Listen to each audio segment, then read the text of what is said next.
यहाँलाई सर्वप्रथम कार्यक्रममा स्वागत छ। धन्यवाद। तपाईको टेलिभिजन मार्फत सबै दर्शकवृन्दहरूलाई पनि मेरो नमस्कार छ। आज वातावरण दिवसको दिन म सबैलाई शुभकामना दिन चाहन्छु। अहिले सबै शीर्ष राजनीतिक दल सरकारवालाहरूको एउटा गुनासो के छ भने नागरिकको जीवन रक्षा नै प्रमुख प्राथमिकताको विषय बनेको छ। नागरिकको जीवन रक्षाको लागि सरकार अथवा चाहिँ जिम्मेवार राजनीतिक दलहरूले के गरिरहेछ, यहाँले कस्तो देख्नु भएको छ भन्दैन नि? यहाँले भन्नु खोज्नुभएको यो कोभिड सम्बन्धी हो कि जनरल तपाईले? कोभिड। ओके, कोभिड सम्बन्धीको केसमा मैले आफूले गरेका कुराहरू, मैले चाहिँ सचेत गराउने कुरा, मैले सहयोग गर्ने कुराहरू तपाईहरूलाई सबै थाहा छ। तपाईहरू मार्फत नेपाली जनतालाई राम्रैसँग थाहा छ। मैले अहिले पछिल्लो भएको यो सेकेन्ड वेभको लहरमा देख्दाखेरि सरकारको नेग्लिजेन्सीहरू धेरै देख्यो। सरकारले एउटा राम्रो काम गरेको भनेको चाहिँ यो भ्याक्सिन्सहरू इन्डियाबाट चाहिँ भ्याक्सिन चाहिँ 2 मिलियन भ्याक्सिन चाहिँ इन्डियाबाट ल्याउने जुन प्रयास गर्यो, ल्यायो, त्यसको निम्ति म प्रशंसा गर्छु। यो 1 मिलियन गभर्मेन्ट अफ इन्डियाले चाहिँ हेल्प दियो र 1 मिलियन चाहिँ खरिद गरेर ल्यायो हेर्नुहोस्। र बाँकी 1 मिलियन जुन खरिद गरेको ल्याएको समयमै सरकारले ल्याउनु सकेन हेर्नुहोस्।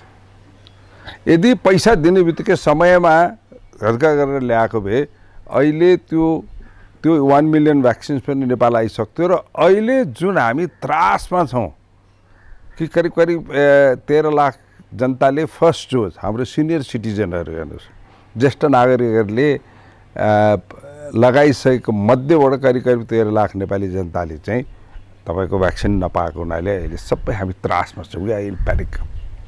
त्यो व्यवस्थापन गर्न सकेन र त्यो पछि डिप्लोमेटिकल्ली पनि मलाई लाग्छ राम्रोसँग ह्यान्डल गर्न सकेन हेर्नुहोस्।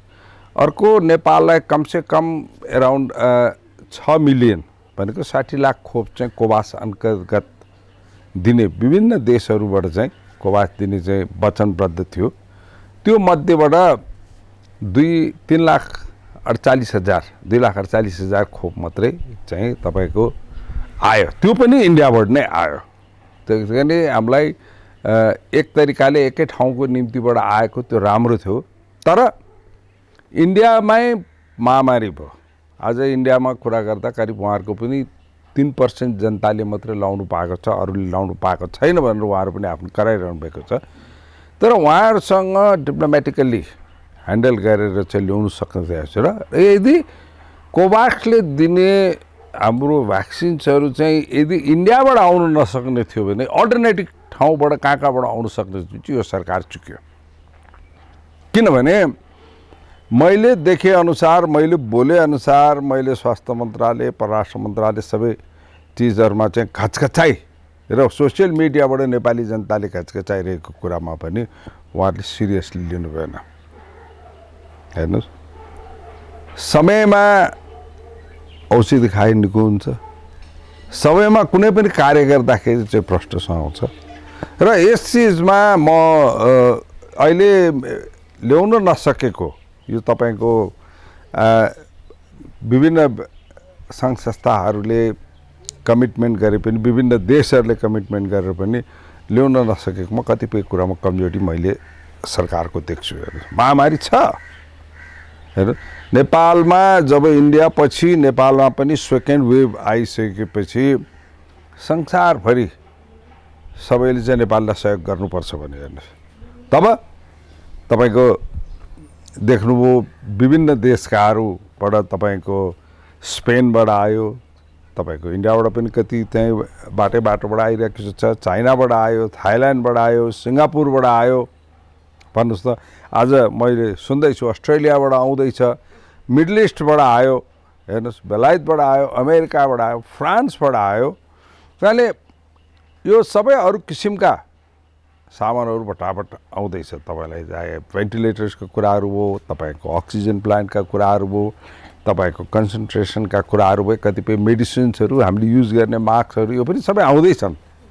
तर अहिलेको निम्ति मुख्य आवश्यकता भनेको भ्याक्सिन हो हेर्नुहोस् त्यो आउन सकेन हाम्रो मित्र राष्ट्र चीनले पहिला 8 लाख डोज दियो अहिले पछि आएर तपाईको 80 को दिन 1 मिलियन डोज दियो अब यो फटाफट मान्छेहरूलाई लाउन थाल्छन् तर इन द मिन टाइम यतिले पुग्दैन त्यसकारणले अहिले president Biden of United states ले चाहिँ 16 देशहरूलाई चाहिँ हामी तुरुन्त भ्याक्सिन पठाउँछु भनिसकेपछि यो जुनमा नै पठाउने कुरा छ त कति नम्बर दिन्छ थाहा छैन टोटल 70 लाख डोजेस चाहिँ दिने छ फर्स्ट स्टेजमा चाहिँ साउथ इस्ट एसियाको निम्ति र इस्ट एसियन कन्ट्रिजहरूको निम्ति चाहिँ 70 लाख डोजेस दिने भने कमिटमेन्ट गरेको छ हेर्नुहोस्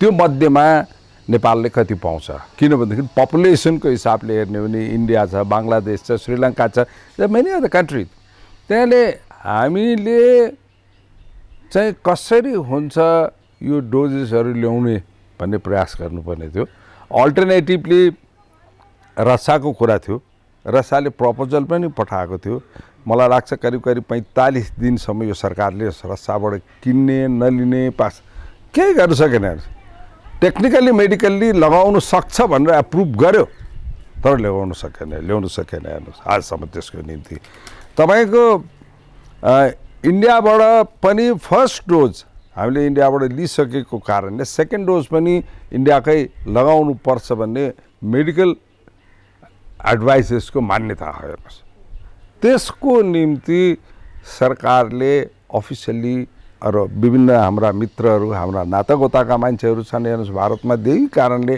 चाहिँ एउटा चाहिँ कन्सल्ट गर्न सकेन हेर्नुहोस् र अर्को हामी कहाँ जुन यो एस्ट्राजेनेका कम्पनीको चाहिँ आइरहेको थियो भनेदेखि अहिले कतिपय देशमा प्रयोग नगरिरहेको किन यो त डेट एक्सपायर छिटो हुन्छ हेर्नु प्रयोग नगरेका देशहरूसँग पैँचोको रूपमा सापटीको रूपमा पछि हामीले खरिद गरेर फिर्ता गर्न सक्ने ठाउँमा पनि लिन सक्दैनौँ जस्तो हङकङ क्यानाडा अफ्रिकन कन्ट्रिजहरू अब यसको निम्ति एउटा व्यवस्थापनको भिजन हुनुपर्ने थियो मैले पटक संसदमा पनि सरकारलाई पनि यो कोभिड सम्बन्धी कार्य गर्नको चाहिँ एउटा सर्वदलीय बैठक बनाउनु एउटा समिति बनाउनु त्यो मार्फत हामी सबै मिलेर चाहिँ गरौँ किन हामी सबैको इच्छा चाहिँ सबै नेपालीको ज्यान कसरी बचाउने हामी सबै नेपालीको स्वास्थ्य कसरी सच्चा राख्ने त्यसको निम्ति भ्याक्सिन एप्रोप्रिएट भएको कारणले गर्दाखेरि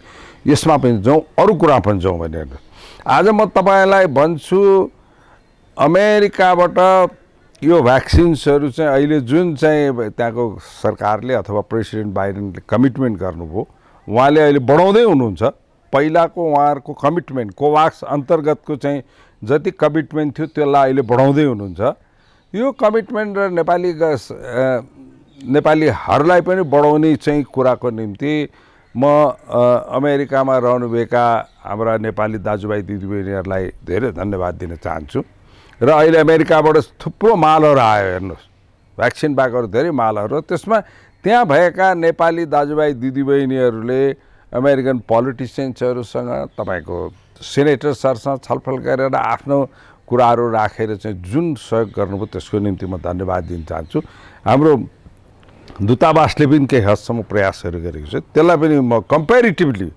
अरू देशको दूतावासभन्दा अमेरिकामा रहेको दूतावासले चाहिँ केही मेहनत गरेको छ त्यसलाई दिन्छु र यहाँ भएका यहाँ नेपालमा रहेको अमेरिका राजदूतावासले पनि नेपालको परिस्थिति के छ प्रष्टसँग जानकारी गराइदिएको हुनाले अमेरिकाबाट छिटो चाहिँ राहतका सामानहरू औषधिहरू आउन थालेको त्यसमा उहाँहरू पनि धन्यवादको प्राप्त हुनुहुन्छ भनेदेखि अमेरिका भएका पोलिटिसियन्स सिनेटर्सहरू who motivated the government to support us त्यसको निम्ति म धन्यवाद दिन चाहन्छु र नेपाल सँगसँगै उहाँहरूले धेरै देशहरूमा पनि यो सहयोग गर्दै हुनुहुन्छ यो मानवताको लागि यो राम्रो चिज हो र अब हाम्रो प्रयास भनेको हाम्रो एम्बेसीहरूको हाम्रा नियोगहरूको हाम्रो परराष्ट्र मन्त्रालयहरूको प्रयास भनेको चिज चाहिँ के हुनुपर्छ भने जति सक्यो त्यति छिटो चाहिँ भ्याक्सिन्सहरू चाहिँ अमेरिकाबाट ल्याउन सकौँ त्यस्तै गरी एस्ट्राजेनेकाको मेन चाहिँ तपाईँको अक्सफोर्ड बेलायतमा गर्ने हुनाले त्यहाँको मिसनले पनि प्रयास गर्नु पर्यो। मलाई लाग्छ छलफल गर्छन्, तर जुन द्रुतगतिमा चाहिँ यो भ्याक्सिन लिनुको निम्ति चाहिँ लाग्नुपर्ने हो त्यहाँ लागेको छैन। उनीहरू प्रोटोकलका कुरा गर्छन्। मैले सुन्दैछु केही दिन अगाडि पनि मिटिङ छ भने खालि प्रोटोकल। किनभनेदेखि जब आज भन्नुहोस् त मेरो अहिले हामी यहाँ बसिरहेको छौँ, तपाईँ फ्याट एक्सिडेन्ट भइदियो के होइन, हामी तपाईँलाई कसरी छिटो हस्पिटल पठाउने भन्ने कुरा छ। प्रोटोकलको कुरा गर्दैन भने तपाईँको इन्सुरेन्स छ कि छैन, तपाईँको अफिसले के भन्छ कि भन्दैन, मैले चाहिँ तपाईँलाई लानुहुन्छ कि हुँदैन भन्ने कुरामा होइन। यो संस्कार चाहिँ हाम्रो नियोगमा भएका मान्छेहरूको चाहिँ भएन। किनभनेदेखि अहिले देखिएको धेरै जस्तो हाम्रो दूतावासहरू चाहिँ एउटा के भइरहेको छ भनेदेखि रिटायरमेन्ट होम, तपाईँको काम गर्न नसक्ने तर हिजो चाहिँ सरकारमा धेरै वर्ष बसिसकेको बुढा मान्छेहरूलाई पठाएर चाहिँ एउटा रिल्याक्स गर्न पठाएको जस्तो चाहिँ अवस्था भइरहेको छ हेर्नुहोस्। त्यो चाहिँ एउटा ठुलो पाप हो हेर्नुहोस्, ट्याक्स पेयरहरूको पैसा। र अहिले आवश्यकता परेको जहाँ चाहिँ तपाईँले अहिले हेर्नुहोस्, म यो किन भनिरहेको छु भनेदेखि जहाँ यङ छन् मान्छेहरू, तपाईँको अस्ति मैले देखेँ सुन्यो हामीले चाहिँ ओमानमा द यङ लेडी, तपाईँको उसमा स्पेनमा द यङ लेडी, उहाँहरू सबैले आफ्नो प्रयास गरेर चाहिँ ल्याउनु भएर तपाईँको सिङ्गापुरमा भएका हाम्रा नेपाली दाजुभाइहरूले त्यहाँको गभर्मेन्टको अर्गनाइजसँग क्लिक गरेर लोकलसँग मिलेर ल्या। यस्ता जहाँ जहाँ एक्टिभ छ, यङ छन्, मान्छेले आफ्नो फ्युचर सोचेको छन्, त्यहाँ मान्छेहरू फटाफट गर्न सकिरहेको छन् भने एउटा यो धेरै चाहिँ एज डिफ्रेन्सेस भएका मान्छेहरू एक्टिभ हुन नसकेको मैले भारतकै एउटा इक्जाम्पल दिन्छु। हामीले जे आउन सक्ने त्यहाँ गर्न सकेको छैन। अहिले बेलायतको हालत त्यही छ। किनभने हामीलाई बेलायतले सहयोग गर्नुपर्छ। बेलायतमा मेरो आफ्नो मैले दिएको यसरी टिभीबाट दिएको चाहिँ मेसेज चाहिँ पठाइसकेपछि बेलायतमा भएको नेपाली हाम्रो दाजुभाइ दिदीबहिनीहरूले त्यहाँका पार्लियामेन्टेरियनसँग पार्लियामेन्टमा कुरा निस्क्यो होइन।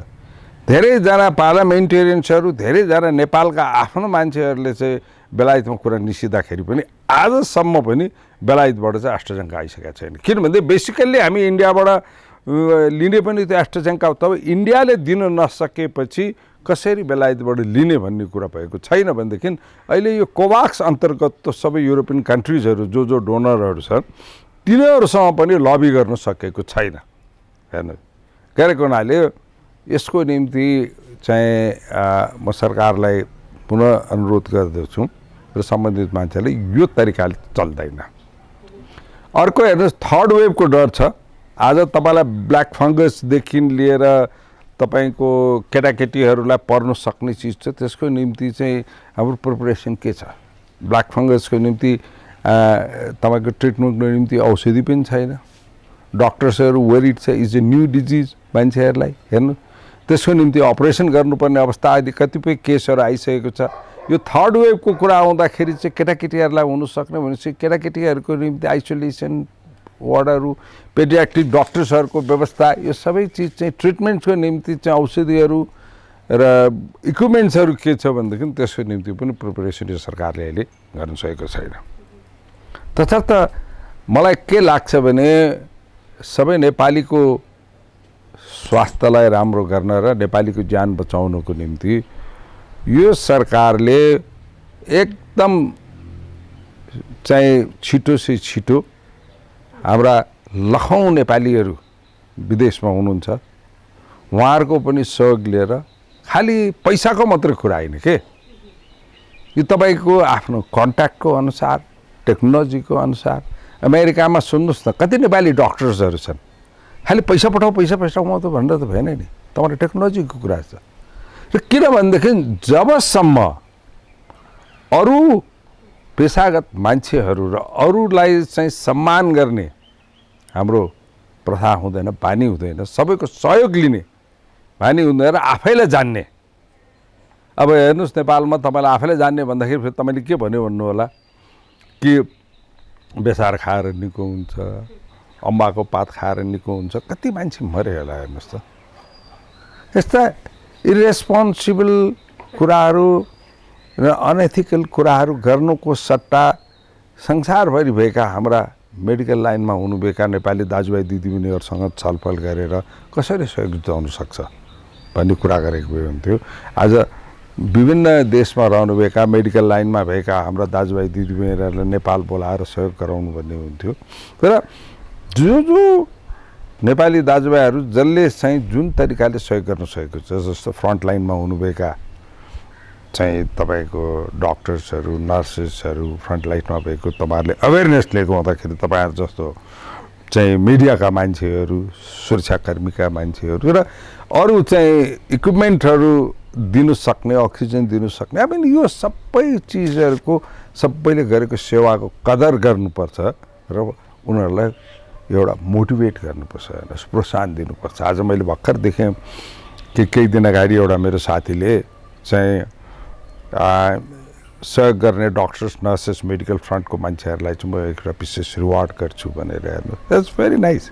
भनेपछि सबै पक्षका मान्छेहरूले चाहिँ जुन तरिकाले सहयोग गर्न सक्छ गर्नु। भन्नुहोस् न, आजको जुन छ मेरो उमेरको हिसाबले, मेरो रोगको हिसाबले चाहिँ मलाई के लाग्यो भनेदेखि आइएम भेरी भनरेबल, मेरो रिस्की स्टेजमा छु भनिसकेपछि मसँग आज केही छ मैले दिन सकिनँ भनेदेखि मेरो के, म त्यसै लिएर गयो भने के हुन्छ।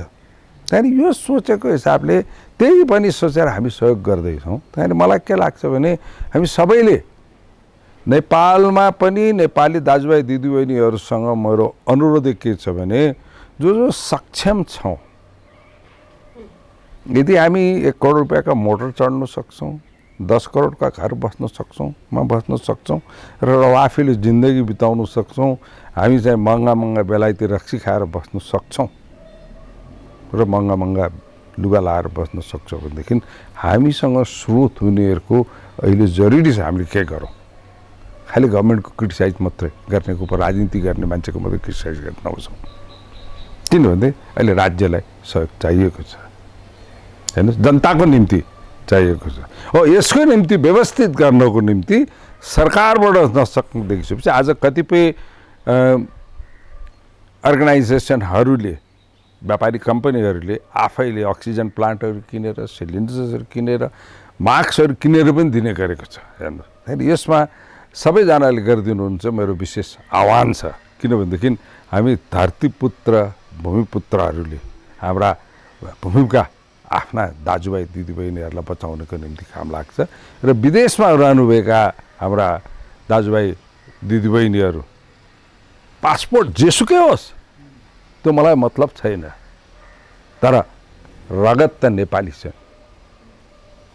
त्यहाँले नेपालीलाई बचाउनको निम्ति, नेपालीको रक्षाको निम्ति, नेपालीको ज्यानको सुरक्षाको रक्षाको निम्ति सबै तरिकाबाट चाहिँ सहयोग हुनुपर्छ भन्ने चाहिँ मेरो भनाइ छ र त्यही अनुसार म सबैसँग निवेदन पनि यस बारेमा गर्न चाहन्छु। यसलाई कुन जात, के वर्ग, कुन व्यापारी, कुन चाहिँ पोलिटिसियन्स, कुन चाहिँ मजदुर भन्ने होइन, सबैको निम्ति चाहिँ हामीले गर्न सक्नुपर्छ भन्ने छ। र यो सन्दर्भमा मलाई लाग्छ चाहेको अनुसार अथवा गरेको अनुसार चाहिँ यो गएको मन्त्रीमण्डलका कतिपय सदस्यहरूले गर्न सक्नु भएन होला काम। त्यस कारणले पनि उहाँहरूलाई चाहिँ अलिकति मोरल रेस्पोन्सिबिलिटी लिएर पनि छोड्नु भयो कि जस्तो मलाई लाग्छ। किनभनेदेखि मैले देखिएकोमा स्वास्थ्य मन्त्रीज्यूको र परराष्ट्र मन्त्रीज्यूको चाहिँ उहाँहरूले धेरै चिज गर्न सक्नुहुन्थ्यो तर गर्न सक्नु भएन यसमा, होइन। त्यस्तै गरिकन तपाईँको उपप्रधानमन्त्रीज्यू जसको अन्तर्गत चाहिँ यो सबै चलाउने चाहिँ देखिएन, होइन। त्यहाँदेखि it could be one of the reason उहाँहरू आफैले चाहिँ छोड्नु भएको कारण पनि त्यो हुनसक्छ मलाई जस्तो लाग्छ। किनभनेपछि हामीले रिजल्ट देखाउन सक्नुपर्छ, होइन। जाँच त धेरैले दिन्छन् नि, धेरै विद्वान मान्छेहरू पनि जाँच दिँदाखेरि कहिलेकाहीँ फेल खान्छन् नि। त्यही कारणले के भनेदेखि हामीले जबसम्म रिजल्ट देखाउन सक्दैनौँ, रिजल्ट नदेखाइसकेपछि चाहिँ ब्याकगाइड भएको पनि ठिकै हो कि जस्तो मलाई लाग्छ।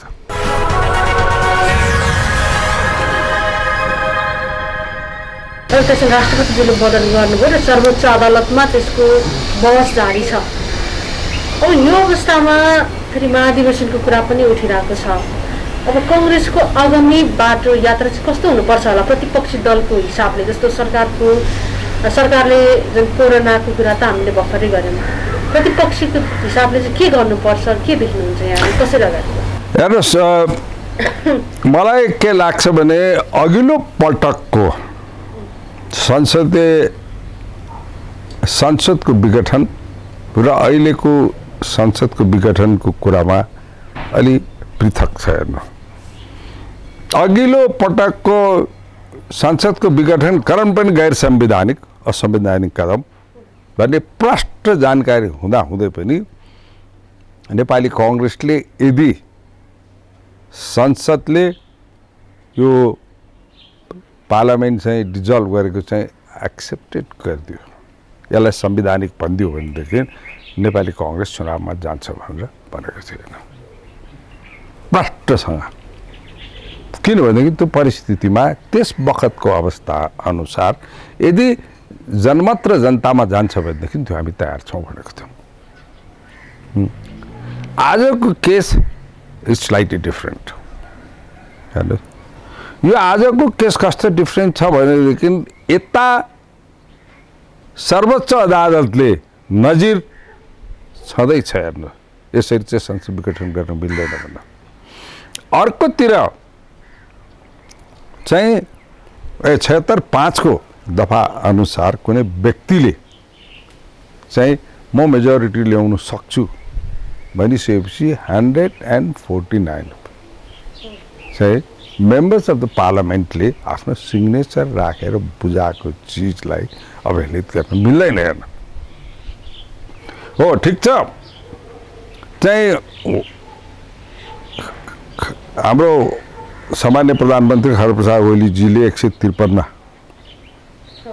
भनेर दिनुभएको दुईटा पार्टीको चाहिँ उहाँले चाहिँ जुन दिनुभयो त्यसमा अरू कसैले नबोलेको भए त्यो ठिक हुन्थ्यो होला। हेर्न, तर उहाँले मेरो यो यति छ भनेर दाबी गर्ने बेखतमा त्यसमध्येमा यतिपय सांसदहरूले हामी होइन भनेर सिग्नेचर सहित गरेको जितेपछि यो हुनुहुन्थ्यो भन्ने जस्तो मलाई लाग्दैन। आज म सेकेन्ड कुरा के भन्छु भनेदेखि चुनावै जाने हो, चुनाव जाने अहिले मङ्सिरमा चुनाव जाने परिस्थिति छैन। हेर्नुहोस्, आज हामीले यो सरकारले कति झुटो बोल्छ, कति फल्स एस्योरेन्स दिइकन जाबियो ल्याउँछौँ भन्छ, यसरी सबै चिज गर्छ। ल्याउन सकिसकेपछि अहिले तपाईँको मङ्सिरमा चुनाव गर्नको निम्ति तपाईँलाई म मेडिकल ग्राउन्डमा भनिदिन्छु, यो कोभिडको कारणले पनि तपाईँको असारसम्म सबैलाई चाहिँ खोप लगाइसकेका हुनुपर्छ। अब पहिलो खोपै लगाउन सकेको छैन, सेकेन्ड खोपमा कसरी लगाउनु?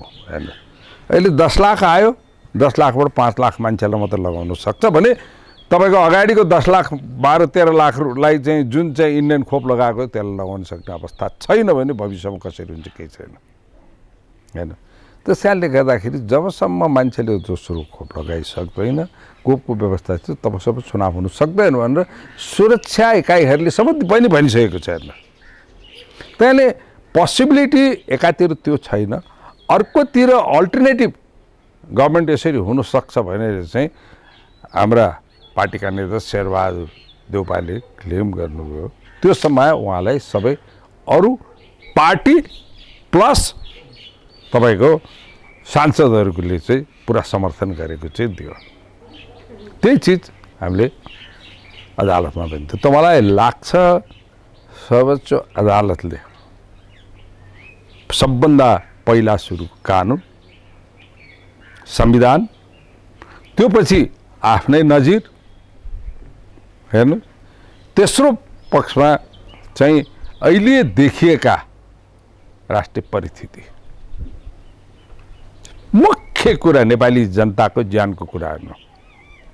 म तपाईँहरूलाई अहिले भन्छु कि यही टाइममा कुनै छिटो गरेर होइन, हेर्नु, यही टाइममा केही एक लास्ट मन्थमा चाहिँ यो छिटो गरेर भइकन आफ्नो चुनाव गर्नुपर्ने समय भइसकेपछि भारतको केही प्रदेशहरूमा प्रान्तहरूमा चुनाव भएन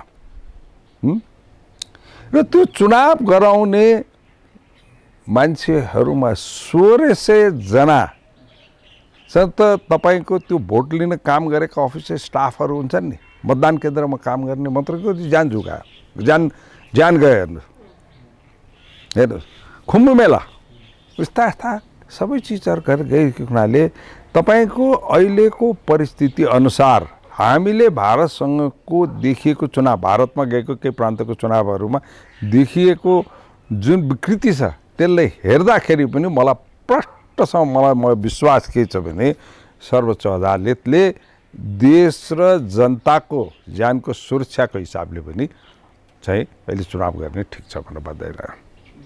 एक अर्को चिज के छ भनेदेखि अहिलेको परिस्थिति नेपाली जनता राष्ट्रिय अन्तर्राष्ट्रिय सबतिरबाट चाहिँ आफूसँग भएका पैसा सम्पत्तिहरू जोगाएर चाहिँ जीवन रक्षाको निम्ति जानुपर्ने कुरा हेर्नुहोस्, औषधिमा खर्च गर्ने पर्ने कुरा हो। त्यसले अहिले यो चुनावको निम्ति जुन अरबौँ रुपियाँ खर्च हुनेछ त्यो अहिले गर्नको निम्ति हामीले धान्न सक्दैनौँ। हेर्नु,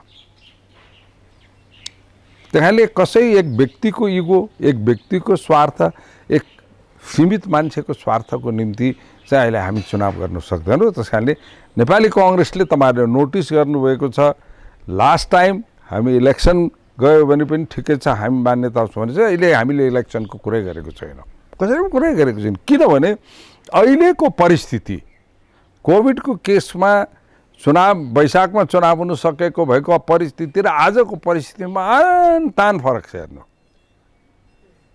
छ। त्यस कारणले चाहिँ गर्न सक्ने परिस्थिति छैन हेर्नु। र अर्को चिज यो संसदमा विश्वासको मत पाउन नसक्नु भएपछि प्रधानमन्त्रीज्यूले एक्सप्रेस गर्नुभएको, जनतामा एक्सप्रेस गर्नुभएका कुराहरू, राख्नुभएका जुन कुराहरू छ, उहाँलाई कुनै चुनाव गराउने पक्षको कुराहरू छैन। How he keeps on changing कुराहरू। कहिले राष्ट्रिय सरकारको कुरा गर्नुहुन्छ, कहिले म कामै गर्न सक्दिनँ, मलाई अब पुग्यो भने भन्नुहुन्छ नि। यो एक्सप्रेसन कुराहरू पनि एउटा हेड अफ द गभर्मेन्टले गरेका कुराहरूले पनि मलाई के लाग्छ भनेदेखि सबै पक्ष, राष्ट्रिय अन्तर्राष्ट्रिय सबै पक्षको दृष्टिकोणले ठिक छैन र यसपालि यसमा चुनाव हुनु सक्दैन भन्ने कुरा चाहिँ सबमा ज्ञान भइसकेको छ। र यसलाई पनि सबै नजिर बनाएर सबै कुरालाई मध्यनजर राखिकन मलाई लाग्छ सर्वोच्च अदालतले जति सक्यो त्यति छिटो नै यसबारे निर्णय दिन्छ। तर निर्णय गरिकन नयाँ प्रक्रियाबाट चाहिँ नयाँ सरकार आउँछ र जनताको रक्षाको निम्ति पहिलो प्राथमिकता भनेको चाहिँ यो कोभिडबाट मान्छेलाई कसरी बचाउने, भ्याक्सिन्सहरू कसरी ल्याउने, थर्ड वेभको अट्याकबाट हुन सक्नेबाट चाहिँ कसरी प्रिकसन लिने भन्ने कुरामै चाहिँ लाग्छ भन्ने चाहिँ मलाई पुरा विश्वास छ। अब हेर्नुहोस्, तपाईँले सोध्नुभएको मैले अर्को भेरी इन्ट्रेस्टिङ अनफर्चुनेट कुरा मैले के देखिरहेको छु भने आज वातावरण दिवसको भएको कारणले यो तपाईँको देशको ढुङ्गा खानी सानी यसो उठान लिएर जाने, मैले भेरी सिम्पल ल्याङ्ग्वेजमा भनेको यो चूर्यदानको कुरामा जुन यो सरकारले चाहिँ छेडछाडको लागि मलाई लाग्छ रिसोर्सेस चाहिँ ल्याउनुको निम्ति छेडछाडको लागि चाहिँ यिनीहरूले चूर्यदान गरेर ढुङ्गा गिटी सिटी एक्सपोर्ट गरेर पैसा कमाउने कुराहरू, यो आत्मघाती काम गरेर हेर्नुहोस्। र मलाई अचम्म के परिरहेछ भने यस्तो आत्मघाती चाहिँ नीति ल्यायो यो सरकारले ल्याउँदा र यस्ता चिज भयो भनेदेखि सूर्यभन्दा तल बसेका हाम्रा मधेसमा बस्नुभएका नेपाली दाजुभाइ दिदीबहिनी धरती पुत्र पुत्रीहरूको जिन्दगी के हुन्छ भन्नुहोस्। त्यस्ता प्रोग्रामलाई समर्थन गरिकन चाहिँ हाम्रा मधेसमा रहनुभएका दाजुभाइ दिदीबहिनीले सरकार जोइन गरिदिनु भयो भनिसकेपछि यसले के देख्छ भनेदेखि उहाँहरूले गभर्मेन्ट जोइन गर्दाखेरि उहाँहरू कुनै मधेसको प्रोटेक्सन गर्नको निम्ति मधेसका जनताको प्रोटेक्सन गर्नको निम्ति आफूलाई पदमा आउनु पायो भनेदेखि भइहाल्यो भनेर त्यो पनि हेर्नु मन्त्रीमण्डलको अहिले जुन एक्सपेन्सन भइरहेको छ अथवा रिसफल भइरहेको छ दिस इज अल्सो अनकन्स्टिट्युसनल हेर्नु चुनाव घोषणा भइसकेपछि मन्त्रीमण्डलको पुनर्गठन गर्नु हुँदैन हेर्नु म भन्छु योभन्दा अगाडिको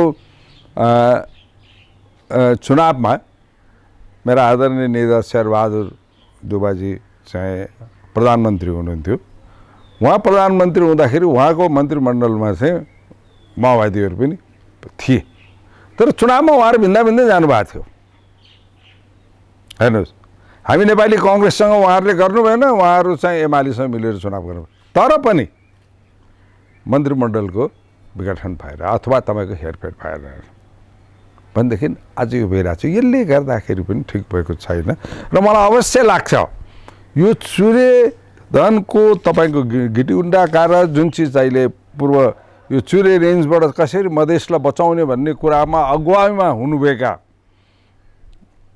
मधेसका ठुलो नेता हाम्रा प्रथम राष्ट्रपति रामवरण यादवले चाहिँ राम्रोसँग यसबारेमा भन्नुभएको छ अरू नेताहरूले भन्नुभएको छ यस्तो अवस्थामा मलाई लाग्छ कुनै पनि मधेसमा भएका बाट प्रतिनिधित्व गर्नुहुने हाम्रा दाजुभाइ दिदीबहिनीहरूले गर्नु हुँदैन आज फेरि कस्तो परिस्थिति भएको छ 17 जनाको क्याबिनेट बनाएको छ यो हामी अनकन्स्टिट्युसन त्यसमा मधेसी दाजुभाइ एकजना बहिनी गरिकन 9 जना हुनुहुन्छ र मधेसबाट प्रतिनिधित्व गर्नुहुने पाडियाहरू 4 जना हुनुहुन्छ प्रधानमन्त्री हुनुहुन्छ शरद सिंह भण्डारी हुनुहुन्छ उप प्रधानमन्त्री हुनुहुन्छ हाम्रो विष्णु पौडेलजी हैन भनिसकेपछि र तपाईको कानुन मन्त्री हुनुहुन्छ लीला श्रेष्ठजी भनिसकेपछि उहाँहरू सबै 13 जना चाहिँ मधेसबाट मात्रै आउने साथीहरूले भोलि यो बारेमा कसरी चाहिँ उहाँहरू फेस गर्नुहुन्छ एकातिर भने अर्कोतिर समग्र यो सरकार बनेको समावेशी समानुपातिक सबै पक्ष हुनुपर्ने बेला चाहिँ 17 जनाकोमा 13 जना चाहिँ खालि मधेसबाट आएको प्रतिनिधित्व हुनेलाई मात्रै चाहिँ सरकार बनाउनु खोज्यो भने सरकारले के देखाउनु खोजेको हुनु त प्रधानमन्त्रीले हिजो बोल्नुभयो भने मैले सुने कि अब हाम्रो भारतसँगको मिसअन्डरस्ट्यान्डिङ चाहिँ क्लियर हुन्छ यही चिज भन्नु खोज्नु भएको हो कि कुन लाइनमा हामी जाँदैछौँ भन्ने कुरामा हामी भन्नु खोजेको हो कि यानी यस्ता चिजहरू जुन चिज राष्ट्रियताको कुरा जनताको हितको कुरा देशलाई बचाइराख्ने कुराहरूको कुरा र आज हेर्नुहोस् यो इन्भाइरोमेन्ट डेको हिसाबले गर्दाखेरि हिजो हामी कति यहाँ बाहिर चौरमा बसेर आफ्नो इन्टरभ्यू लिइरहेको छु तपाईँको डिस्टेन्सले गर्दाखेरि मैले मास्क खोलेर बोल्न सकिरहेको छु त्यही किनभनेदेखि यो हाम्रो चाहिँ बेसिक गाइडलाइन अनुसार गर्न सक्नु भनिसकेपछि यस्तो अब यो देख्दाखेरि अवश्य पनि यो राष्ट्र र राष्ट्रिय हितको निम्ति हुने कुराहरू देखिरहेको छैन त्यसले मलाई लाग्छ सबैमा चेतना होस् कि गल्तीहरू नदोहोरियोस् र जनताको हित र देशको रक्षाको निम्ति सबै पक्षदेखिबाट चाहिँ यसको रक्षाको निम्ति चाहिँ हामी नेपालीहरू सबले चाहिँ काम गर्न सकौँ र अहिलेको परिस्थितिलाई हेर्दा संवैधानिक अङ्गबाट जाने संवैधानिक तरिकाबाट छन् सबै इकाइहरू राज्यका सबै संयन्त्रहरू तपाईलाई चाहे हामी कार्यपालिकाको कुरा गरौँ चाहे हामी व्यवस्थापिकाको कुरा गरौँ चाहे हामी न्यायपालिकाको कुरा गरौँ चाहे हाम्रा चाहिँ राष्ट्रपति कार्यालयका कुरा र विभिन्न सुरक्षा निकायका कुराहरू सबैले चाहिँ देशलाई र जनतालाई कसरी बचाइराख्ने भन्ने कुरामा गएर यथार्थलाई अगाडि राखिकन छिटो से छिटो पार्लियामेन्ट चाहिँ रिइन्स्टेट हुन सक्यो भनेदेखि हामीले चाहिँ पार्लियामेन्ट मार्फत जनप्रतिनिधिहरू मार्फत जनताको सेवामा चाहिँ जान सक्ने चाहिँ होस् भन्ने चाहिँ मेरो धारणा छ। जस्तो एमालेको कुरा गरौँ न सत्तारूढ दल 121 को हिसाबले उहाँहरूभित्र एक खालको एकदम विभाजन एकदमै भनौँ न एक खालको मतभेद एकदमै देखियो र त्यसले गर्दाखेरि पनि सरकार गठन लगायत सुरुमा नेकपाकै विवादले प्रतिनिधि सभा विघटन हुनुपर्ने अवस्था आयो। पछि फेरि एमाले भित्रकै विवादले गर्दाखेरि चाहिँ पछि एमालेकै नेताहरू पनि विपक्षी गठबन्धनमा मिल्ने खालको कुराहरू र जुन निर्दलीय भन्ने कुराहरू उठिरहेछ। यस्ता खालको गतिविधिलाई चाहिँ यहाँले कसरी हेर्नुहुन्छ? यो हेर्नुहोस्, मलाई अर्काको घर बिग्रेको बेलामा, अर्काको झगडा भएको बेलामा मलाई त्यहाँ ढुङ्गा हान्नु मन लाग्दैन। हेर्नु, मलाई घर सप्रियोस् भन्ने हुन्छ, किनभने हाम्रो पार्टी पनि फुट्यो, अरूहरूले धेरै कुरा गर्यो, तर हामी एक हौँ होइन। अब इन्डिभिजुअल नेताहरूको बिचमा हाम्रोमा पनि फरक कुराहरू आइरहेको छ, तर हामी राजनीतिको सिद्धान्तको कुरा, देशको हितको कुरा र नेपाली कांग्रेसलाई को भोटर्सहरूको इच्छाको कुरा गर्दाखेरि हामी एक छौँ। हामीमा आफूमा सेक्रिफाइस पनि गर्छौँ र हाम्रो केन्द्रीय समितिमा केही कुराहरूमा डिस्कसन नेताहरू गर्नुहुन्छ, तर निर्णय गर्दाखेरि हामी चाहिँ देश र जनतालाई हेरेर हामीले निर्णय गर्छौँ। हाम्रा संसदीय दलको कुरामा गर्दाखेरि हामीमा कसैको केही डिफ्रेन्सेस छैन। हामी संसदीय दलमा चाहिँ हामी आफ्ना कुराहरू राख्छौँ र सामूहिक रूपले राखेका कुराहरू राख्छौँ र हाम्रो पार्टीका सभापति संसदीय दलका नेताले गर्नुभएको निर्णयलाई हामी सुरपुर गरेर हामी कार्य गर्छौँ। अब मलाई तघि नै होइन, मलाई क्रिटिसिजम, तर एउटा अनफर्चुनेट के देखिन्छ भने राजनीति सिद्धान्त जुनसुकै सिद्धान्तमा मार्क्सवादका कुराहरू, समाजवादका कुराहरू, हाम्रो पुँजीवादका कुराहरू, कुनै पनि सिद्धान्त लिएर एउटा सिद्धान्त लिएर आइसकेपछि त्यो सिद्धान्तलाई त्यागेर तानाशाहीको रूपमा कोही हिँड्छन् भनेदेखि त्यहाँ जहाँ पनि अप्ठ्यारो पर्छ। हो, भोट दिँदा जनताले भोट दिँदा चाहिँ नेतृत्व गर्ने को उसलाई पनि हेर्छन्, तर त्यो नै सब चिज होइन। समग्र रूपमा सबै कुरालाई हेर्छन्। हेर्नु, कम्युनिस्टहरू एक भए ल त यो कति चाहिँ योभन्दा अगाडिको चाहिँ कुन पार्टीले कहिले राज्य गरेर राख्ने, यो गर्ने मान्छे, इधर गर्ने उधर गर्ने सब चिजलाई एक्चुअली कम्युनिस्टले राज्य गरोस् न भनेर जनताले भोट दियो। त्यस कारणले त्यो एमाले मात्र होइन, त्यसमा चाहिँ माओवादी पनि मिसिएको थियो। माओवादी मात्र होइन, त्यसमा तिनीहरूको कमसेकम 16-17 घटक वामहरू चाहिँ एक वाम हामी सबै एक हौँ भने चाहिँ ल वाम एक होस् भन्नु दियो। तर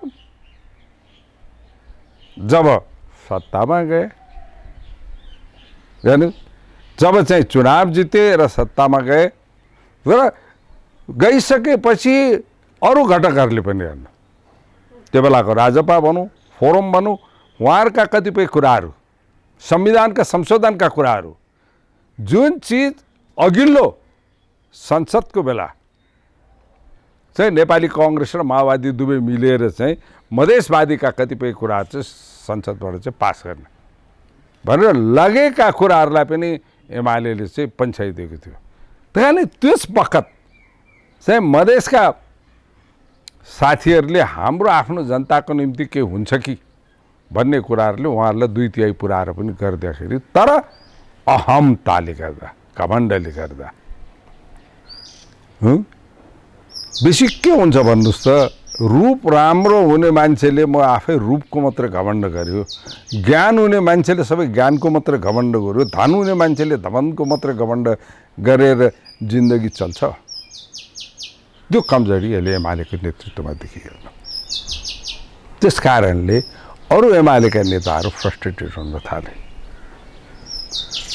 त्यो एउटा म्यानिफेस्टो अनुसार, उनीहरूको पार्टीका म्यानिफेस्टो अनुसार चल्न सकेन, व्यक्तिको हुइम अनुसार चाहिँ चल्न थाल्यो।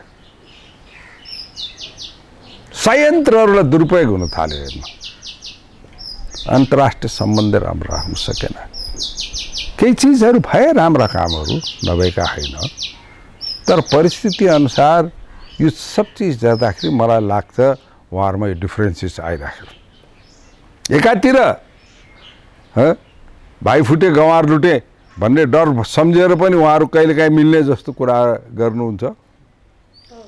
तर अहिलेको परिस्थिति अनुसार चाहिँ जुन जुन लाइनमा उहाँहरूले आफ्नो तरिकाबाट गइसक्नु भएको छ, मलाई लाग्छ एमालेमा फेरि बिन्दु फुटेको चिज मिट्यो आयो भने यो हाम्रो ग्लास फुटेर ग्लास फेरेनौँ भने चर्केको त सधैँ हुन्छ नि, जोडेर राखे पनि त्यो चराई चिराई त सधैँ हुन्छ नि, त्यो अवस्था सधैँ भइरहेको छ जस्तो मलाई लाग्छ।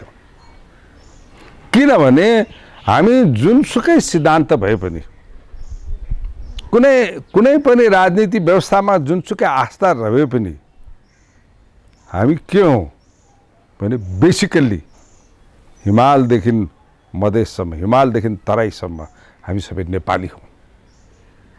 चाहे चुच्चे होस्, चाहे थेप्चे होस् म जस्तो, चाहे गोरो होस्, चाहे काला होस्, हामी सबै नेपाली हौँ। त्यही कारण नेपालीको हित र नेपालीको बचावटको निम्ति अहिलेको परिस्थितिमा हामी अगाडि जान सक्नुपर्ने हुन्छ। त्यस कारणले गर्दा मलाई लाग्छ यो कमजोरी जबसम्म उहाँहरू सच्चिनु नहुन्जालसम्मको निम्ति यो समस्या भइरहेको छ जस्तो मलाई लाग्छ। र म त के चाहन्छु भने उहाँहरूलाई छिटै टुङ्ग्याउनु। हेर्नुहोस्, कुनै पनि घरमा चाहिँ झगडा भयो सम्पत्तिको लागि, कुनै पारिवारिक सम्पत्तिको लागि भनिसकेपछि सबै के चाहन्छ, मुद्दा सिधै टुङ्ग्योस्, त्यही आफ्नो आफ्नो बाटो गर्न सक्नु हो। भनिसकेपछि म के चाहन्छु भने छिटो टुङ्ग्योस् तर एउटा नयाँ तरिकाबाट जान सकौँ। किनभने अहिले हाम्रो सभापतिज्यूको नेतृत्वमा जुन गठबन्धन भएको छ, अहिले पार्टीको दृष्टिकोणले नेपाली काङ्ग्रेस, तपाईँको माओवादी केन्द्र र जनमोर्चा, हेर्नु तिनवटा छन् भनेदेखि तपाईँको जसपाको नेतृत्व वर्ग, पार्टीको दृष्टिकोणले मेजोरिटी उपेन्द्र यादव, डाक्टर बाबुरामपट्टि हुनुहुन्छ, सांसदकै हिसाबले चाहिँ हाम्रो महन्त ठाकुरहरूसँग हुनुहुन्छ। भनिसकेपछि अर्को चाहिँ एमालेको 26 जना साथीहरूले चाहिँ साइन पनि गर्नुभएको छ। भनिसकेपछि यो सबै पक्षका मान्छेहरू जो हुनुहुन्छ र सबैले जुन तरिकाबाट नेपाली काङ्ग्रेस र नेपाली काङ्ग्रेसको नेतृत्व लिनुभएको शेरबहादुर देउपामाथि विश्वास गर्नुभएको छ, त्यो अनुसार हामी चाहिँ विश्वस्त के छौँ भनेदेखि विगतमा हामीले गरेका कतिपय गल्तीहरू होला र अहिले हामीले देखिरहेका विनाशका कुराहरू होला, त्यो सबलाई सच्याइकन, सबलाई समेटेर लिएर गइकन नेपाली जनतालाई कसरी राहत दिन सक्ने र नेपाललाई अगाडि कसरी बढाउन सक्ने भन्ने कुरामा चाहिँ हामी लाग्छौँ भन्ने चाहिँ म विश्वास दिन चाहन्छु।